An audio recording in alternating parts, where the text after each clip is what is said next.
We got a lot to talk about today. We have live BPs starting down in Lakeland. Illich in attendance. Going to go over the injury report for real this time. We're also going to discuss TJ Hopkins, the newest waiver claim, in addition to the 40-man roster, and then player preview, Will Vest. All today on Locked On Tigers.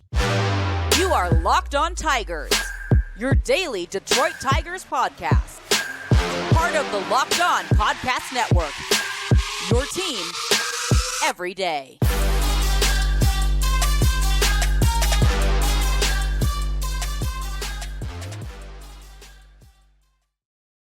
What is up, everybody? Welcome back to another edition of Locked On Tigers. I'm, of course, your host, Scott Bentley. Today is Wednesday, February 21st, 2024. Thank you so much for making Locked On Tigers your first listen every single day. We are free and available wherever you get your podcasts, including YouTube. Part of the Locked On Podcast Network, your team every day. Today's episode is brought to you by FanDuel. Make every moment more right now. New customers can join today and get $150 in bonus bets if your first bet of $5 or more wins. Just visit FanDuel.com/lockedon to get started. Happy Wednesday, everybody. Halfway point of the week here. We have a jam-packed show for you today, so we are going to get right into it here. We got live BPs to go over, right?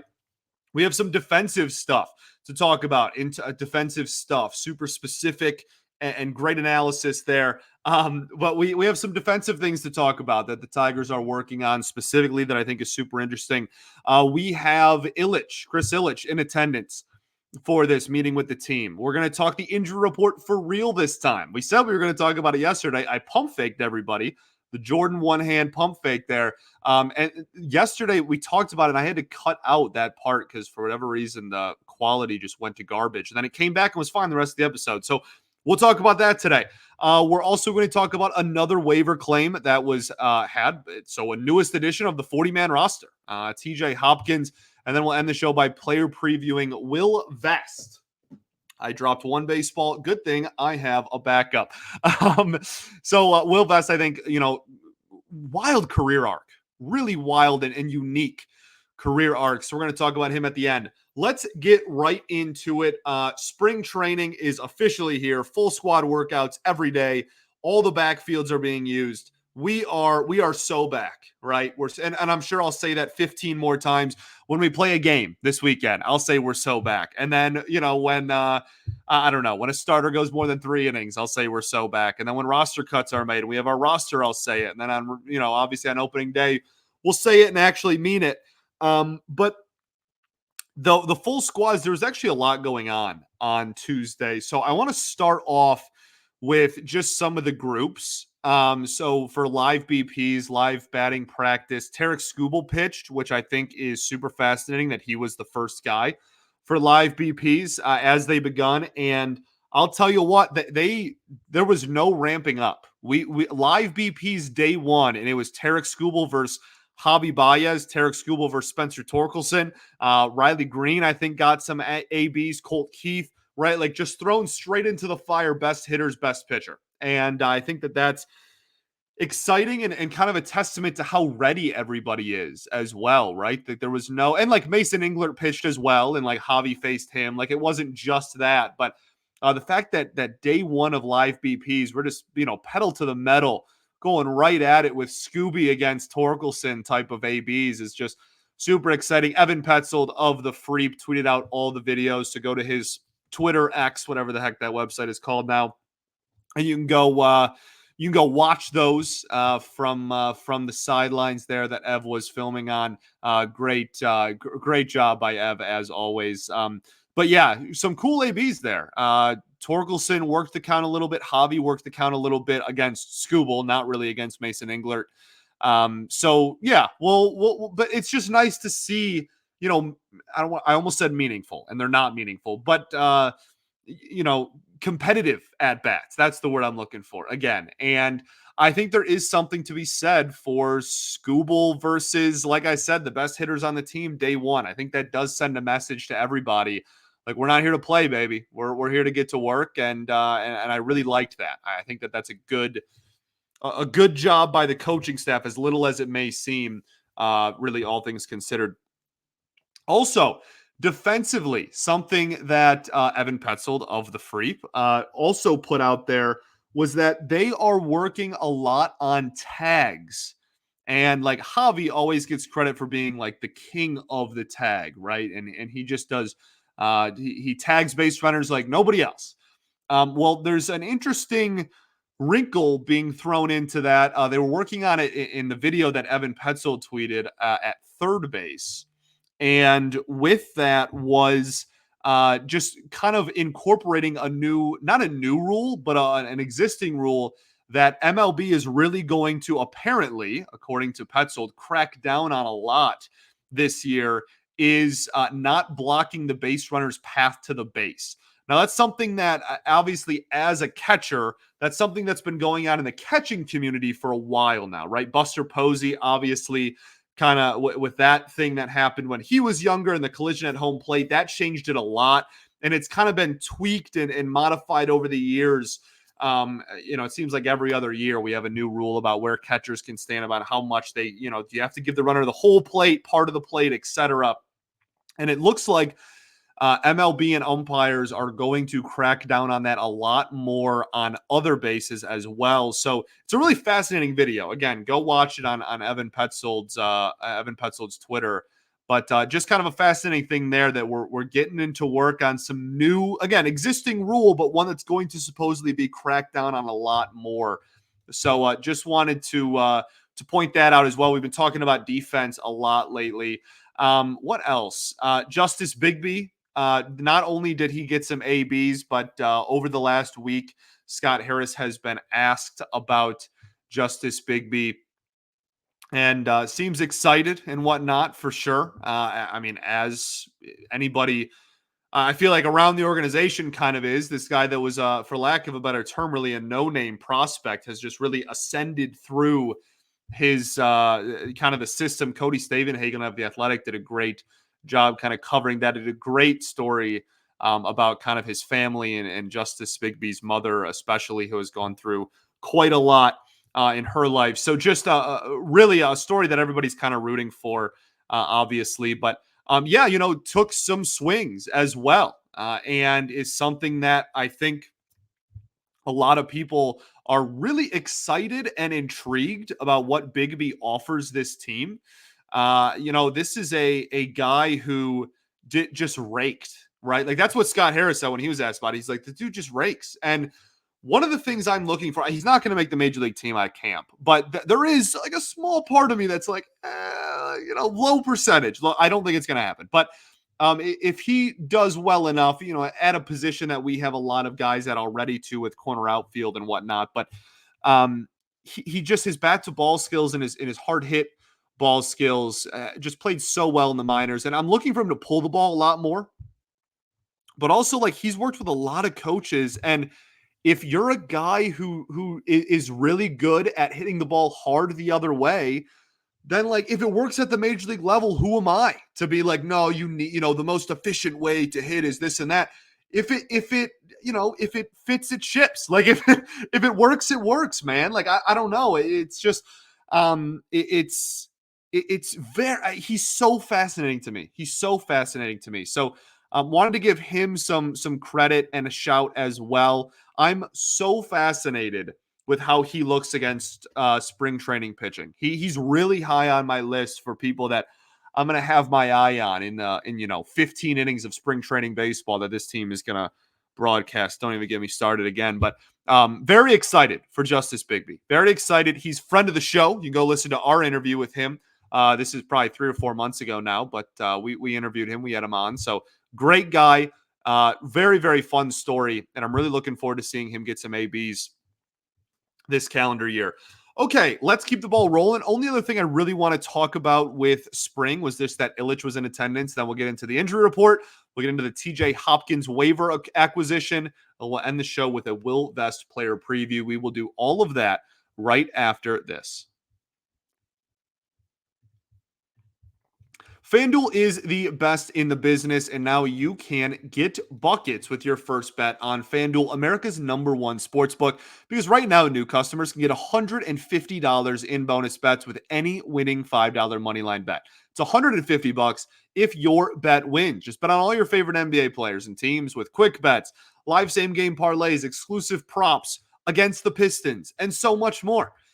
A lot of options for real. Very, very fun time to be a basketball fan. Really kind of the crunch time of the year. A lot of fun teams. Man, how about a team that just, obviously the Pistons have not been crushing it lately, but a team that's so fascinating to me in the NBA is the Pelicans, right? Like just a lot of young talent. Zion really coming into his own, but not really talked about on a huge, national stage. Just very, very fun time for the NBA as we get in this post All-Star game kind of home stretch here for playoff positioning. So visit FanDuel.com/lockedon and shoot your shot. FanDuel, official sportsbook partner of the NBA.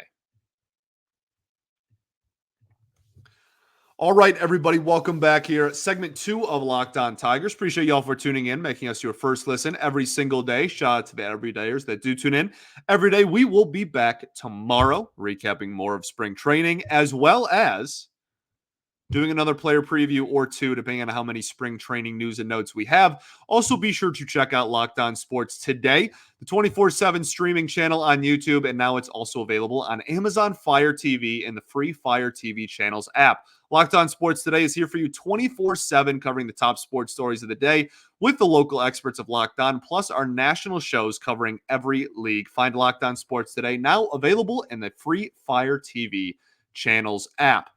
Okay. Segment 2 here. Let's talk about Chris Illich. I really don't have too much to say here, but I would be remiss if I didn't bring it up. He was there. Anytime he shows up publicly anywhere, it's a big deal because he doesn't do it very often in regards to the Detroit Tigers, right? Very few and far between public appearances in Tigers land when it comes to Chris Illich. So he was there. He shows up every spring. Like, this really isn't the news story that I think a lot of people want it to be or want me to react a certain way. He shows up every single spring for like 2 days. He talks to the team for like an hour, one of those days, and then he talks to the media if he can. I think there was one year where he just straight up didn't. So like he talks to the media sometimes. This happens every year. He goes for 2 days. He talks to the team. He says, whatever he says about how he's happy to see how the team's coming along, etc. And then he gets out of there, and then we don't see him again until the after the season's over. That's just kind of how it's worked the last few years. This year clearly is not any different. I don't anticipate it to be any different. And unless we find out what he is saying to the team, which I can't imagine we will, I'd imagine that's going to be a closed door thing. Unless we find out, what he told the team and what. Any quotes that are coming out of it. This is just like not something I'm going to like get worked up about. Like, great. He's there. Good. You're the owner. You should be around and you should talk to these guys and whatnot. And he had a conversation with Javi. I know, obviously was hanging out with Scott Harris most of the day. Talked to AJ and Jeff Greenberg, right? Like, he's there. I don't know what else you really want me to say. I'm not boots down in Florida, unfortunately. I'm not important enough for that. So I don't know. He was there. Cool. Good for you. Glad he was there. Glad he's going to talk to the team. Would like him to honestly show his face more. But my issues with Chris Illich and the Detroit Tigers have absolutely nothing to do with how often he shows up to spring training. I'll put it that way. That is the very, very low on my gripes or conversation topics in regards to Chris Illich. How often he shows up in spring training every year, very low on that list. So that's I don't have too much else to add about that. Injury report yesterday, like I said, was supposed to do an injury report and then just straight up didn't. It was in there, and then for whatever reason, the recording for that little bit got really wacky. So I apologize for that. Let's go over it today. The official report: Dylan Dingler still on their right elbow. Continues to progress through his return to play throwing program and is scheduled to throw to bases this week. He's completing all of their baseball activities. I'm not worried about this whatsoever. Genuinely, he's swinging, he's taking ABs, he's doing all over other baseball activities, and he's going to start throwing to bases this week. Sounds like a guy that's going to be more than ready for opening day. Not worried about it at all. Sir Gibson Long, left groin strain, left groin discomfort after completing a bullpen session last week in which imaging confirmed a left groin strain. He is completing rehab daily. I don't know the extent of that, but clearly he is not going to be throwing for the foreseeable future. Sir Gibson Long was a guy, we'll do our player preview on him as we get closer, down the line here. Probably relatively soon, though. He was not going to make the major league team out of camp anyway, I don't think, even though I loved what I saw out of him in September. He was always going to be kind of a pitching depth. If you need it at the major league level, he can be the second or third call-up guy.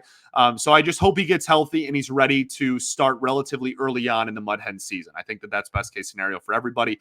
Riley Green, obviously still rehabbing from, they have listed as right elbow sprain. I just think that's so funny. Is scheduled to face live hitting this week. He did take some ABs already on Tuesday, so that's already begun, and is completing all other baseball activities. Beautiful. Garrett Hill continues to rehab daily. We learned that in the first injury report last week. Brendan White, newest right elbow soreness, has been experiencing posterior elbow discomfort. Almost skipped a word there. Elbow discomfort. He will complete a short period of rest before restarting his throwing program. And until that's proven to be anything more than just some discomfort, and they're gonna, quiet him down and calm him down before ramping him back up, then I'm just gonna take everybody's word for it. All right. Okay. I think that's it for the injury. Let's get into TJ Hopkins, the newest waiver acquisition by Scott Harris and co. Hopkins last season, let me get his stats pulled up here. This is just a guy that fits the profile to a T. This isn't a super long conversation. That's why we're just kind of putting it here at the end of segment 2. For the Reds AAA system last year, in 94 games, had a 308 average, a 411 OBP, and a 514 slug. In other words, he absolutely raked down in AAA. The most notable numbers, that's an OPS of 924. Wow, that was quick math too on him. So that might be wrong. Nope, it's right. There you go. Double check my sources there. Wow, I haven't done math that well in ever. The most notable numbers here, though, are 14% walk rate, 23.9% K rate, and a 205 ISO, isolated slugging. Fantastic. 16 homers in 94 games, 55 RBIs if you're still an RBI guy, a 134 WRC plus when compared to the rest of the league. So, yeah, this is a guy that absolutely dominated AAA. There's really no other way to put it. Corner outfielder, when he was younger, did play a little bit more center, but over the last year and a half has almost played exclusively corner outfield. So I don't expect that to be too much different. Also has log time at DH. So I don't know if that's exactly a glowing, testimony for, or what's the word I'm thinking of? A glowing sign, a glowing, audition, whatever. I don't know if that's necessarily a great sign for his defense, is my point. I can't believe I can't think of the word I'm thinking of right now. But this is very clearly a guy who just walks a lot, doesn't strike out a boatload, and fits the exact profile of what Scott Harris is trying to bring into this organization. Now, expectations. I'll be completely honest with you, okay? And I will, if I'm wrong, I'm wrong. I say it all the time. I've been wrong plenty. I'll be wrong plenty more. If he turns into this year's Tyler Holton, then I will eat my words and be very happy about it. I think that this is a really good organizational depth piece. This has nothing to do with his talent level. I would be shocked if he was on the 40-man roster by opening day. And that doesn't mean that I think he sucks, but this is what Scott Harris does. He picks up guys on waivers, and then when he picks up the next guy on waivers, he puts the previous guy he got Colton Ingram, the guy who was DFA'd to make room or put on waivers to make room for TJ Hopkins, right? Prime example. And then they clear waivers because nobody else wants them. And so then they stay in your organization and bada bing, bada boom, you get the guy you wanted all along, and it doesn't even cost you a 40-man roster spot. Scott Harris has done that like a trillion times in 2 years. I think that this is probably all that is. I don't think that TJ Hopkins is coming in and he's going to win a job out of camp, or he's going to be, like the backup center fielder or whatnot. He's played a lot of corner outfield in his minor league career, and especially in the last calendar year in 2023, it was almost exclusively corner outfield. So that all being said, I don't want this to come across as like negative connotation on the move. This is fine. This is good. I endorse this. Not endorse isn't the right word. I support. That's the word I was thinking of. I'm really struggling with my vocabulary today, but I fully support this, right? Like this is a move that this is how you improve your organizational depth, especially when you're bringing in guys that perfectly fit what you want your player profiles offensively to be, right? It's such an unsung thing when it comes to organization building. You can't just have the 26-man major league roster have, if you want organizational philosophy, and if you truly want this organizational thing, you need to make it a top to bottom organizational thing, and you need to make all the levels adopt the same philosophy. So I have no qualms with this. I have no issue with it. That being said, I would genuinely be stunned if he was on the 40-man roster 2 weeks from now. I think this is a Toledo Mudhen corner outfielder, and if there is injury problems or if depth, becomes an issue as the season goes along, then he's a guy that that you can call on if 5 outfielders get hurt. You can go, okay, well, we picked up TJ Hopkins. We know that he's going to at least try and draw walks if he has to be, outfield depth at the major league level. Okay, cool. Let's get on to Will Vest. We will get into him right after this.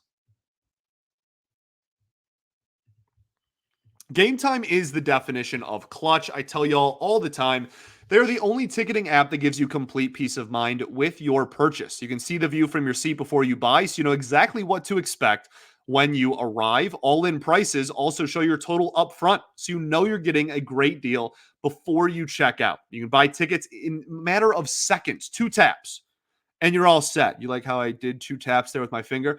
GameTime has deals on tickets right up to the start of the event and even an hour after the event starts. That's the reason why I'm their biggest fan is I just randomly will wake up one day and just decide, I live in Detroit now, just decide, you know what, I'm just going to go to the Tigers game today. I'm going to go to the Wings game today. I'm going to go to the Pistons game today. That is why GameTime is the ticketing app I use, is because they accommodate my spontaneous lifestyle. We'll put it that way. With zone deals, you pick the section and GameTime picks the seats for big time savings, and GameTime guarantee means you'll always get the best price. If you find tickets in the same section or row for less, GameTime will credit you 110% of the difference. So download the GameTime app and take the guesswork out of buying tickets. Use code LOCKEDON for $20 off of your first purchase. Terms apply. Again, create an account and redeem code LOCKEDON, all one word, capital L, capital O, for $20 off. Download GameTime today. Last minute tickets, lowest price guaranteed. All right, everybody, welcome back here. Third and final segment of Locked On Tigers. Appreciate y'all so much for tuning in, making us your first listen every day. Let's talk about Will Vest and his 2024 season. I love Will Vest because Will Vest proved me wrong.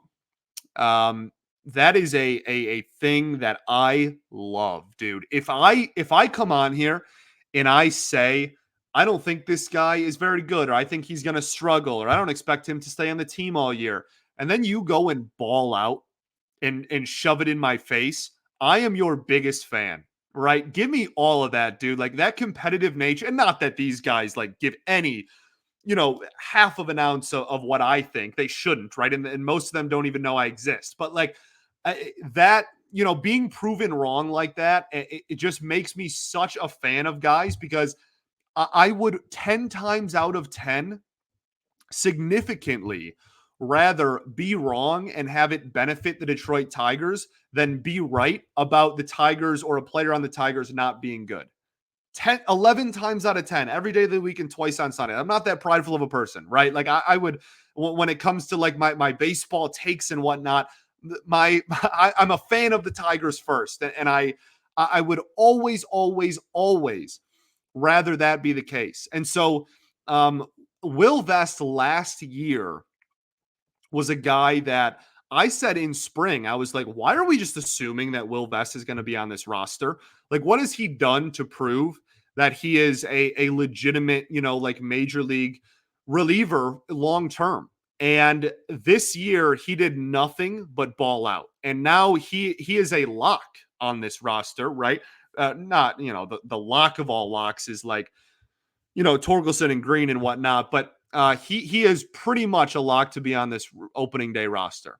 And relievers are weird, right? This all being said, relievers are weird. They're volatile. They're like goalies in hockey. One year they'll be great, one year they'll be terrible, and there's no rhyme or reason. It's just a lot of small sample sizes built on top of each other. So it's really hard to predict, and it's pretty much you shouldn't assume production from any reliever really ever, unless your name is like Mariano Rivera or Trevor Hoffman, right? Like there's a few exceptions, obviously, and there's some profiles that I think play better than others, but relievers are wacky. But that being said, I'm excited about Will Vest this year because of how good he looked last season. In 2022, we had a 4 ERA in 63 innings. In 2023, in 58 and a third, he missed, what was that, July? He missed, he was on the IL for a little bit. 2.98 ERA. And not only was it just, it's a 2.98 ERA, but there are some numbers that maybe indicate like he shouldn't have been that good. No, his FIP was 2.55. Right. And there's some projective stats. His expected ERA was 3.02. His xFIP was 3.35. Like all of his numbers say, yeah, he was a dog and he deserved to have his ERA be in the high 2s or low 3s. Like that is, he didn't get super lucky with batted ball data or anything. The dude went up there and got outs and shoved. And I was such a big fan of what he did. Incredible strikeout numbers. 10.43 K per 9, 2.42 walk per 9. That is a 28.1 strikeout percentage and only a 6.5 walk percentage. Both of those, top 30% of the league. Barrel rate, 5.4%, top 15% of the league, and fewest barrels given up. And he did give up hard contact, but he kept it on the ground, above league average in ground ball rate.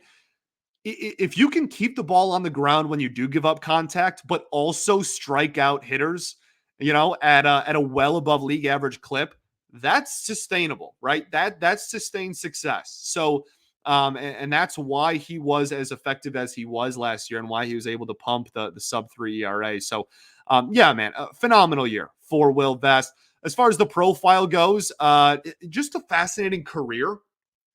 Right. This is a guy that was a Tigers prospect and he's kind of shaky, right? A lot of high ERAs there. Couldn't really stick, in spring and whatnot leading up to him then being taken in the Rule 5 draft by the Seattle Mariners. Struggled. Had a 6.17 ERA. And when you struggle in the Rule 5 draft, if a team lets go of you, you then go back to the team that you were originally on. So he returns to the Tigers. And in 2022 has a 4 ERA. And then this past year has the sub 3. So a guy that has really just kind of reinvented himself and really found his role and what he is good at and really executed just so well. He is a fastball slider guy through and through. We'll talk about the changeup here in a second, but he's 54% fastball and 33% slider. Doesn't leave too much room to the imagination for changeup. Again, we will talk about that pitch in a second, though. 95, right? Sitting mid-90s with the heater. Beautiful. Sitting, 86, 87 with the slider. His slider is such an unbelievable weapon. 213 batting average against last year, 246 slug. He did not give up a single home run all year off of his slider. Righty, lefty, doesn't matter. And he threw it to both.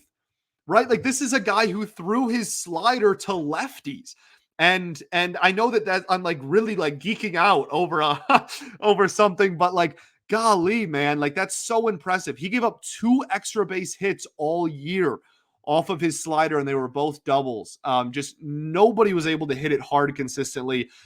A whiff rate of 28.2%, batting average around 200.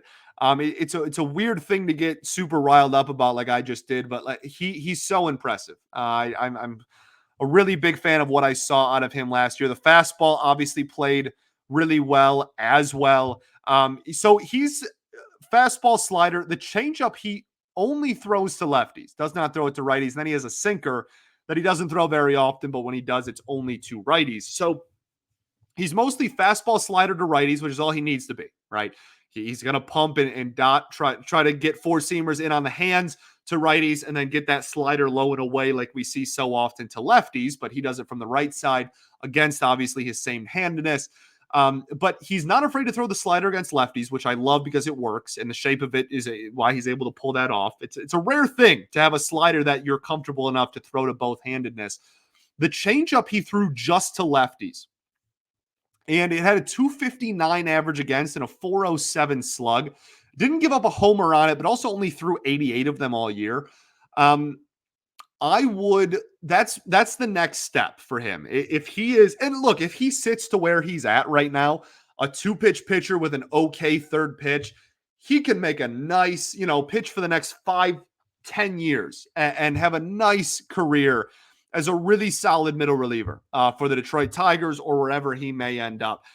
He's got the velocity and the movement enough to do that. But I think if he wants to take another step forward, a lot of that is going to come down to how effective his changeup is. If he can become a guy who can throw fastballs against both handedness, throw sliders against both handedness, and against lefties, the opposite hand, right? The platoon that is harder. And his numbers against lefties were worse than his numbers against righties. He is like 560 OPS against versus righties. Stellar. But that OPS is in the 600s. It's not, lefties don't tee off on him, but it's definitely not as good as his OPS against righties against. So if he can get a third pitch against them, you're looking at absolute cinema. You're looking at a guy who really could take another step forward and maintain that sub-3 ERA. Now, again, the bolt relievers are volatile. He could fall off the face of the planet tomorrow, and it would not shock me at all. My reaction would be deadpan. It'd be like, yeah, that sounds like a reliever, right?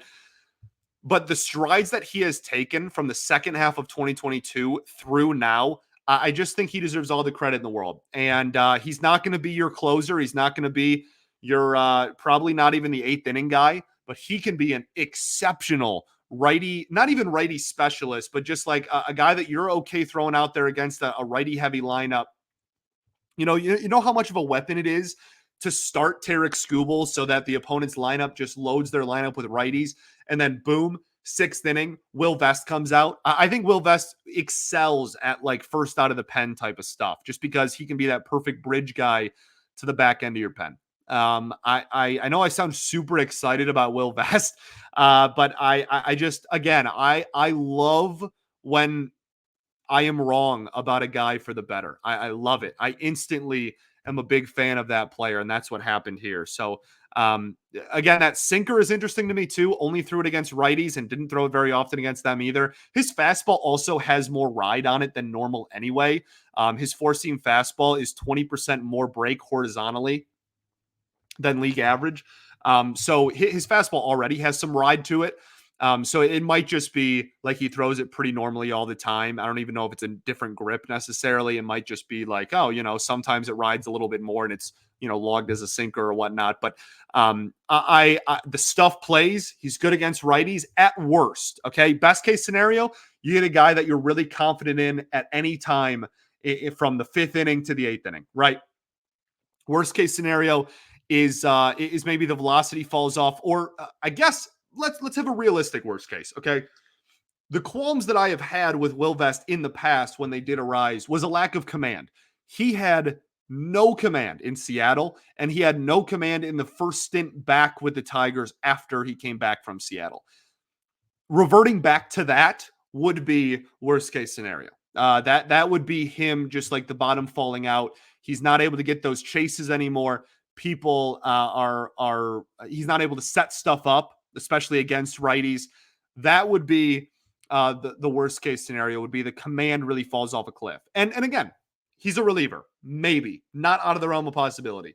But his stuff is going to play, baby, as it has the last couple of years. Thanks for making Locked On Tigers your first listen every day. Shout out to the everydayers that do tune in every day. We will be back tomorrow. I just want to shout out our beat writers.